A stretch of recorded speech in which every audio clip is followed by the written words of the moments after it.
Nous passons à un autre partenaire diamant qui s'appelle Communique.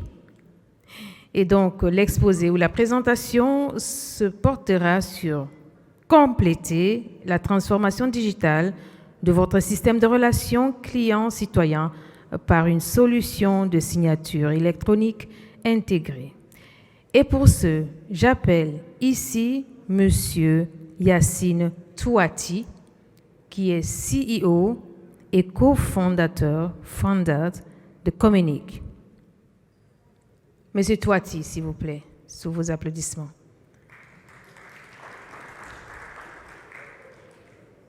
Pendant que Monsieur Touati s'apprête à venir ici, nous allons donc annoncer que Monsieur Moez Ben Barek, CEO de NG Sign, prendra aussi certainement la parole ici pour faire un exposé. Voilà. Vos applaudissements parce qu'il est en train de venir sur ce podium. Voilà, merci. Merci. La parole est à vous. D'accord, allez-y. Ah d'accord, Monsieur Yassine fait son entrée, il est là. Voilà vos applaudissements pour l'encourager, s'il vous plaît. Monsieur Yassine, qui est donc partenaire diamant de la société Communique. Merci. Mesdames et messieurs, bonjour, merci pour votre présence. Donc, je rentre directement dans le vif du sujet. Compléter la transformation digitale de quoi? De votre centre de relations clients-citoyens par une solution de signature électronique. C'est ce que nous allons voir aujourd'hui. Mais avant, laissez-moi me présenter. Je m'appelle Yassine Touati, je suis le cofondateur de l'entreprise Communique et je suis son CEO. Et également... Donc, Moaz Ben Barka, oui, je parle ici. Donc, Moaz Ben Barka, je suis directeur et cofondateur de NGSign. Donc, on va parler de la synchronique, donc ingénieur et docteur de formation. Merci, Moaz. Communique en quelques chiffres. Nous sommes présents de plus de 16 ans sur le marché des télécoms, du digital, de la technologie et de la relation client. Nous sommes présents dans 8 sites. La maison mère, elle se trouve à Tunis et également à Paris, où nous sommes opérateurs télécom inscrits à l'autorité de régulation française, et également Casa, Alger, Abidjan, Libreville, Brazzaville et Ouagadougou au Burkina Faso. Nous sommes plus de 100 collaborateurs. Notre plateforme en tant qu'opérateur télécom en France, elle réalise plus de 120 millions d'appels par mois qui sont collectés depuis plus de 30 pays et ça représente à peu près 8 millions de minutes de communication. C'est pour vous dire qu'on est les champions des télécoms, on maîtrise notre métier. La téléphonie sur IP, c'est quelque chose qu'on maîtrise et qu'on a de l'expertise dessus. Nous sommes également certifiés ISO 9001 combiné avec la sécurité ISO 27001. Et donc, NGSign, nous, on fait de la signature électronique, donc en quelques chiffres, en fait. NGSign, c'est 3 millions de transactions de signature, à la fois sur le cloud ou chez nos clients. Sur le cloud, c'est à peu près 1800 clients qui signent quotidiennement leurs documents, leurs contrats sur NGSign. NGSign, c'est surtout aussi des projets e-gov, des projets pour les services publics, donc c'est plus de 15 projets e-gov. Et c'est aussi pour les grands comptes, tout ce qui est fintech, télécom, etc. C'est plus de grands comptes qui utilisent nos solutions pour signer des documents. Donc NGSign, effectivement, en fait, quand on parle de la signature technique, et on va en parler après en détail, c'est surtout le volet certification. Donc NGSign, c'est à la fois en fait certifié, nos solutions sont certifiées en Tunisie par notre agence nationale de certification. Donc on parle de la certification de NGSign, la certification de QR Secure, notre deuxième solution de signature, et on est aussi autorité de certification dans le sens européen avec une certification IDAS en tant que fournisseur de services de confiance. Qu'on peut voir sur le slide suivant. Donc voilà, NGSign, en fait, c'est quelque chose qu'on a fait il y a à peu près 11 mois, maintenant 1 an. NGSign, en fait, c'est l'unique fournisseur ou autorité de certification privée qui est certifié IDAS en Afrique. IDAS, en fait, c'est le framework européen. C'est une réglementation qui couvre 27 pays, qui couvre tous les services de confiance, dont la signature électronique. Donc, tu confirmes que NGSign, c'est l'unique entreprise africaine privée certifiée par une autorité de régulation, de certification européenne, ou un cabinet de certification européenne qui s'appelle EDAS. Je ne sais pas si ça mérite un applaudissement, mais moi vraiment, j'applaudis. Merci NGSign. Donc voilà, ça rentre toujours dans notre philosophie. Le Made in Africa peut atteindre des sommets. Qu'est-ce qu'on va voir pendant les 25 minutes? Les principales notions de la signature électronique pour ceux qui ne savent pas ce que c'est la signature électronique. On va simplifier les choses à partir de maintenant et d'ici 5 minutes. Tous ici présents, vous allez savoir ce que c'est la signature électronique. Ensuite, quels sont les cas d'usage? Comment on peut appliquer la signature électronique dans notre système d'information et plus particulièrement dans un système d'information de la relation client. Comment aujourd'hui, j'espère que vos organisations et vos entreprises, ils ont intégré déjà un outil informatique, numérique, digital pour gérer la relation avec leurs clients, avec leurs citoyens. Et justement, moi j'ai envie d'avoir une information. Celui qui gère la relation client-citoyen dans son entreprise d'une manière digitale avec un outil, il lève la main s'il vous plaît, ou il se lève. 1, 2, seulement. Bonne nouvelle pour 3, super.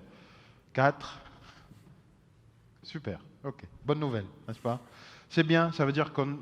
C'est pas une mauvaise nouvelle, hein. Enfin pour moi d'ailleurs c'est une très bonne nouvelle, ça veut dire qu'on a du chemin à faire et sachez que Communique, expert dans ce domaine depuis maintenant plus de 16 ans, elle est prête à vous accompagner. Nous avons un beau stand dans la salle d'exposition, nous avons aussi des beaux gâteaux, tant pis pour le régime pour aujourd'hui, et nous allons vous présenter toutes nos solutions qui parlent de la relation client et de la relation citoyen. Ensuite, on va voir d'autres cas d'usage. Il y a des vidéos à faire. Et on a une petite surprise qui est préparée par mon associé, mon CTO, M. Sofiane Jaïd, d'ici 15-20 minutes. N'est-ce pas? T'es prêt, Sofiane? Super. Alors, on passe directement à la signature électronique et je te passe la parole, Moaz. Merci Yassine. Donc, effectivement, en quelques slides, on va essayer de parler, je ne dirais pas techniquement, mais un peu d'expliquer c'est quoi la signature électronique. Avant, on va donner quelques chiffres, c'est vrai, j'ai oublié ce slide. On va donner quelques chiffres sur la signature électronique dans le monde en termes de marché, en termes business, en termes argent. En 2021, ça représente 3 milliards de dollars dans le monde, la signature électronique. Cette année, une petite augmentation de 30% quand même, une croissance de 30%, et ça atteint 4,05 milliards de dollars. Le 0,05 pour faire très précis. Ensuite, en 2023, ça monte à 5 milliards de dollars. Pour finir en 2029, préparez vos nouvelles voitures, 35 milliards de dollars de chiffre d'affaires, rien que dans le monde de la signature électronique. Maintenant en Afrique, on a fait une petite étude, mais vraiment en interne, hein, ce n'est pas un cabinet d'études, une étude en interne, où on a interrogé 23 pays. Et sur les 23 pays, on était agréablement surpris de voir qu'à peu près la moitié, ils ont un PKI national. Pour ceux qui ne savent pas ce que c'est un PKI national, vous allez le savoir dans les slides suivants. 43%, ils ont un cadre légal. Ça veut dire qu'ils ont la législation qui organise la signature électronique, surtout la question de la valeur probante. Et seulement 10%, ou 9%, pardon, des 23 pays interrogés n'ont pratiquement rien du tout par rapport à la signature électronique. Ça, c'est les chiffres. Maintenant, sans plus tarder, je passe la parole à Moaz pour nous parler c'est quoi la signature électronique. Tout à fait, on va parler de la signature électronique, on va parler un peu du terme barbare, c'est quoi PKI. Mais pour commencer, on va commencer par le terme signature. Je pense que tout le monde ici signe quotidiennement des documents. Plus on a de responsabilités, plus la taille du parapheur augmente en termes de documents à signer, en termes de temps que ça prend. Et la signature électronique, en fait, c'est, parce que le thème c'est la transformation, c'est un peu la transformation de la signature classique, la signature manuscrite, en signature électronique. Cette transformation, en fait, se fait sur plusieurs volets. La transformation du support, donc on ne parle plus du papier et on parle du digital, donc on parle du document PDF, des emails, etc. La transformation aussi du canal. C'est-à-dire le canal, avant, c'était un parapheur qui circule d'un bureau à un autre avec un coursier, etc. Avec une imprimante, on imprime les emails pour les signer et puis les scanner, etc. Là, on parle aussi du canal. On peut signer, quand on parle d'électronique, on peut signer sur son téléphone, sur sa tablette, sur son laptop, sans imprimer, donc sans passer par le support papier. Et cette transformation-là, et c'est pour ça il y a le terme un peu aussi barbare sur le slide précédent, qui est le procédé. Cette transformation se fait avec un procédé cryptographique. Et pourquoi on utilise la cryptographie? C'est pour garantir finalement les trois propriétés qui sont ici. Réellement, quand on signe un document papier, on a besoin de trois choses. On a besoin de se dire que le document ne doit plus changer. Donc, c'est l'intégrité, ce qu'on appelle l'intégrité. C'est qu'une fois que j'ai fait mon dessin sur le papier, je ne veux plus qu'on le change et qu'on me dise que c'est ce que j'ai signé. C'est la même chose qu'on peut avoir avec la signature électronique. On parle de, bien sûr, au même niveau que l'intégrité de l'identité. Ce dessin-là, avec lequel on est très familier, ça identifie une personne. Donc, c'est un peu l'expertise. Ça permet de dire que cette signature-là, manuscrite, elle est associée à une personne et une personne unique. C'est la même chose qu'on peut faire avec la signature électronique. Et c'est là où on va voir le rôle de ce qu'on appelle la PKI, de la certification. Donc, ça permet de dire que cette signature-là, ça appartient à une personne bien spécifique. Et à la fin, il y a la non-repudiation.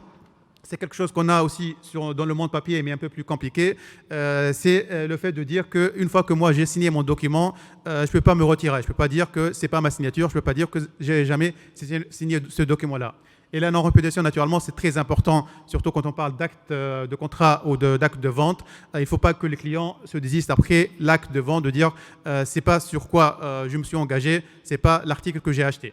Donc c'est l'ensemble de ces propriétés-là qui permettent de faire la transformation de la signature, qui permet de faire la signature électronique. Et c'est là où on arrive au cadre juridique. Donc Yassine a parlé effectivement de l'absence ou de la présence du cadre juridique. Donc là, il y a un peu les textes en Tunisie. Donc en Tunisie, en fait, je pense qu'on est un peu fiers. C'est le premier pays qui a mis en place le cadre juridique. Donc ça fait à peu près 22 ans où on a les lois qui disent que la signature électronique a la même valeur que la signature manuscrite. Donc ça précède vraiment des frameworks, même des frameworks européens. Et de façon commune entre le cadre juridique tunisien ou d'ailleurs dans n'importe quel pays, il y a deux composantes qui vont être exigées. Ces composantes-là, il y a la composante solution, donc il faut avoir naturellement la technologie, une technologie qui doit être, on parle toujours de certification, de normes, parce que là on parle réellement de la sécurité, on parle de la cryptographie, donc il faut qu'on ait de la solution qui permet de mettre ces procédés-là réellement en pratique. Et on parle, le deuxième volet qui existe aussi dans tous les cadres juridiques, le certificat, l'identité. Et donc là, je rebondis également sur un peu ce qui a été présenté hier par Monsieur le ministre, l'identité qui permet finalement d'identifier un citoyen.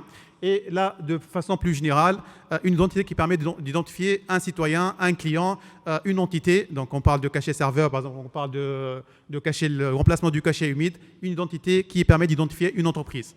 Et donc, c'est la combinaison en fait, de la solution et le certificat qui nous permet de faire de la signature électronique de façon sécurisée.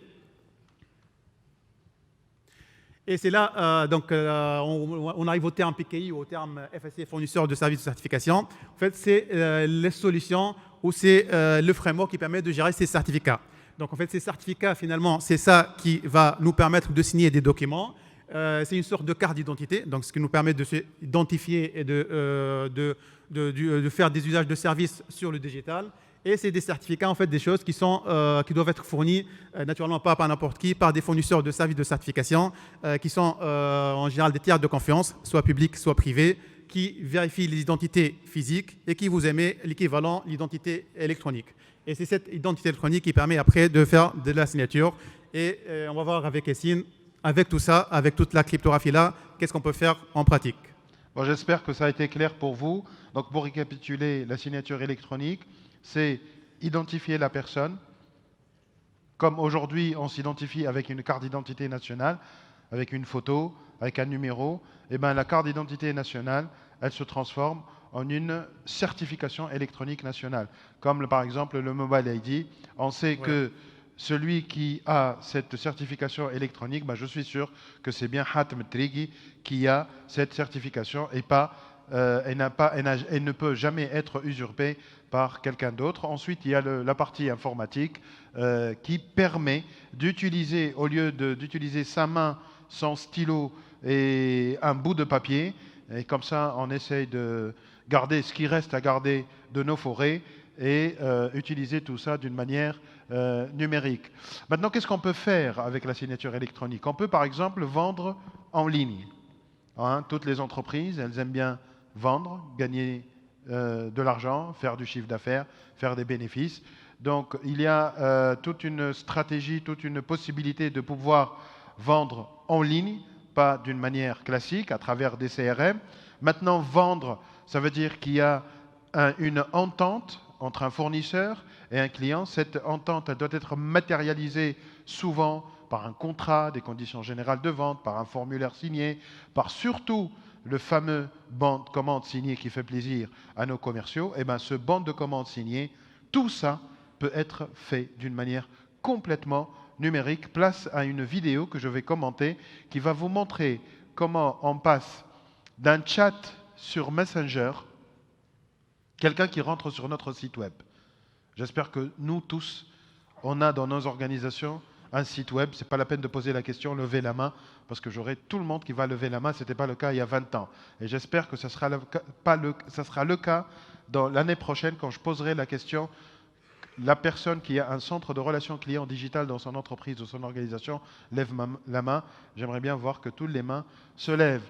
Maintenant, on a un site web, un visiteur, un prospect.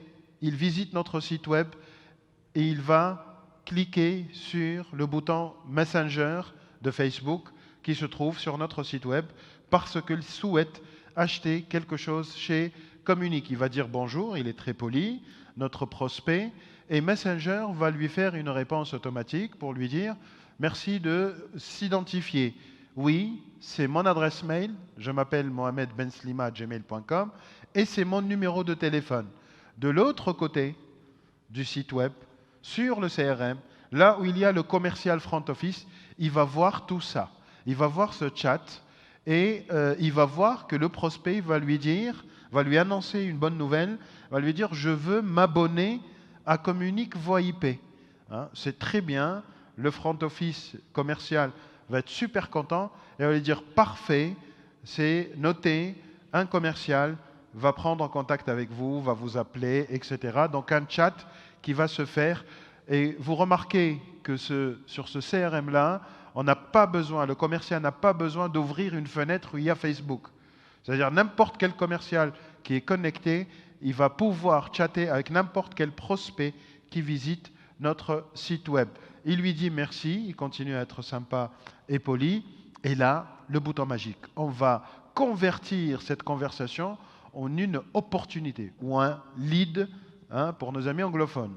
Et cette opportunité-là, elle va être créée sur son outil de vente, toujours d'une manière digitale, toujours sur un CRM. Et là, on a le nom, on a le prénom.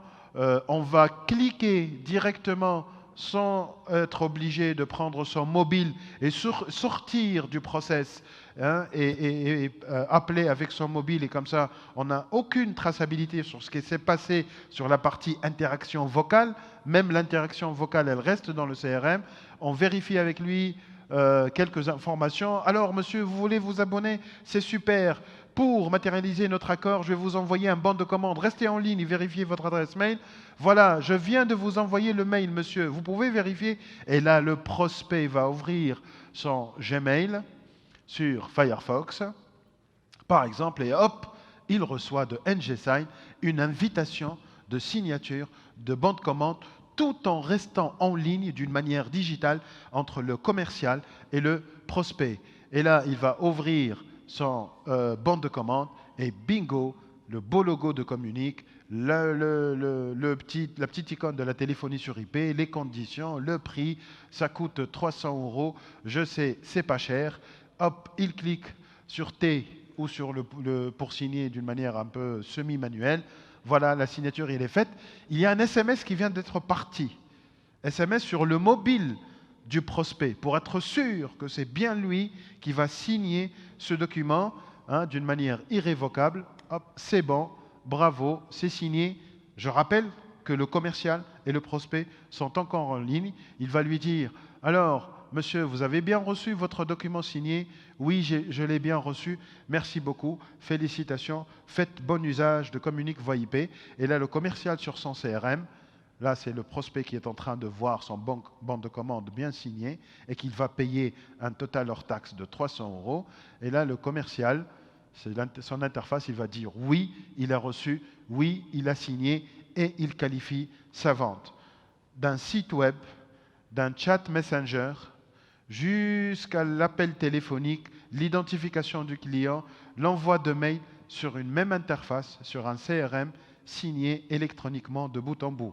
Vous avez vu, c'est tellement simple, c'est tellement rapide, c'est tellement confortable, et c'est ce qu'il devrait être en 2022 à l'aube de 2023. Ça, c'était la première vidéo. La deuxième vidéo, ce sera une signature, cette fois-ci sans aucun contact. Avant d'aller à la vidéo, c'est comme si toute l'entreprise, elle est en team building à la Médina Hammamet, ou en congé, ou en jour férié.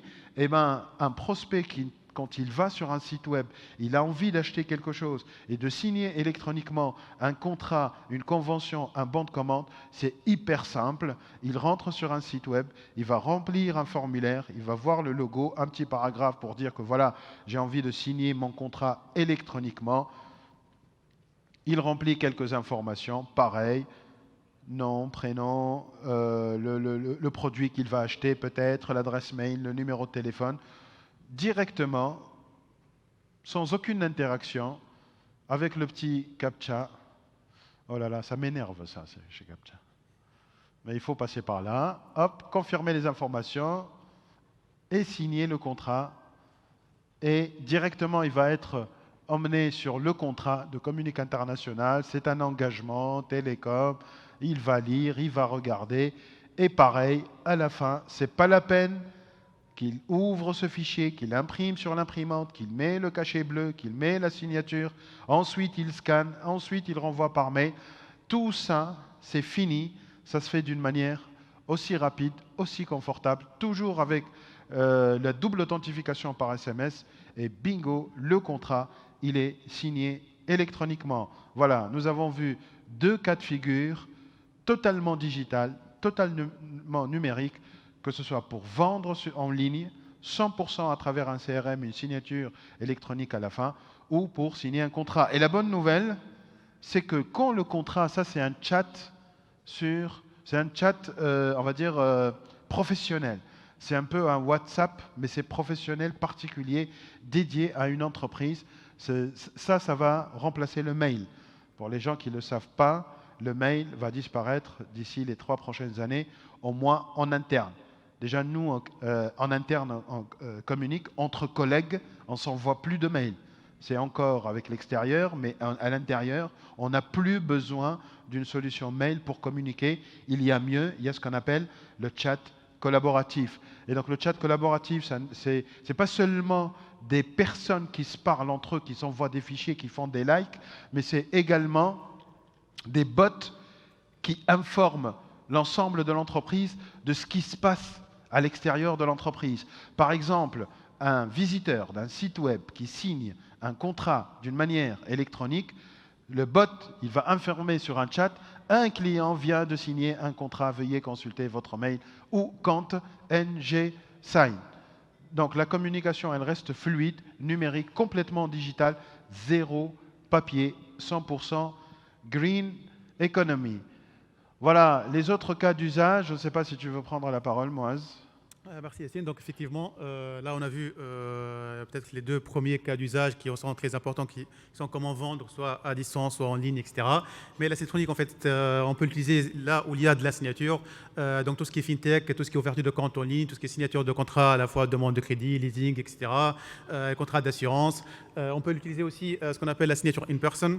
En fait, c'est bien d'utiliser la signature qu'on est à distance, mais aussi si on passe à la digitalisation, autant aussi digitaliser le contact physique.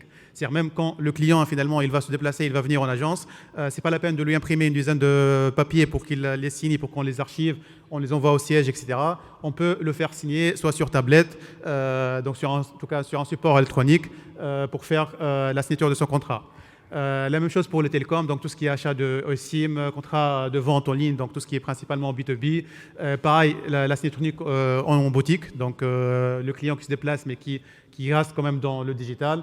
Et ce qu'on vient de voir tout à l'heure, c'est aussi tout ce qui est télévente à travers les centres d'appel.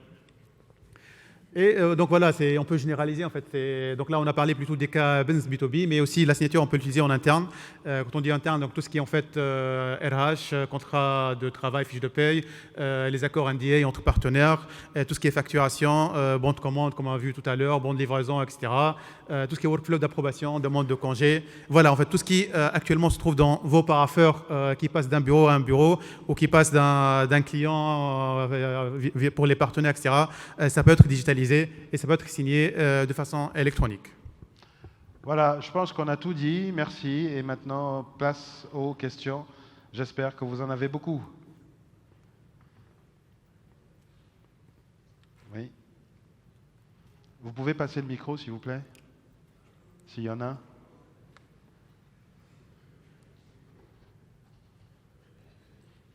J'ai encore 5 minutes. Une question. On a droit à 2 questions, c'est ça? Non? Merci, madame. Bonjour, monsieur. Bonjour. C'est une question concernant les licences. Le cœur, l'engine et les licences. Est-ce qu'on peut avoir quelques informations, petites informations sur le cœur, c'est-à-dire l'engine utilisé, et comment évoluent les licences? Je pense que c'est pour toi, moi, la question. Tu as compris la question? Je crois. C'est pour... C'est... Je peux, si vous voulez, je peux. Oui, tu peux... Oui. J'ai une seule question, en fait, à dire. Oui, mais la question, j'ai pas bien compris. Moi non plus. Le noyau de la signature électronique, Mhm. c'est-à-dire le cœur, le noyau, l'engine, et puis les licences. Comment sont gérées les licences?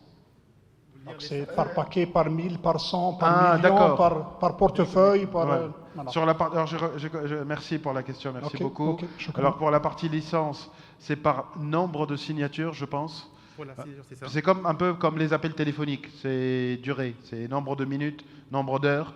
C'est pareil, sur le modèle économique, là, je pense que si j'ai bien compris, le modèle économique de NGSign, c'est le nombre de signatures.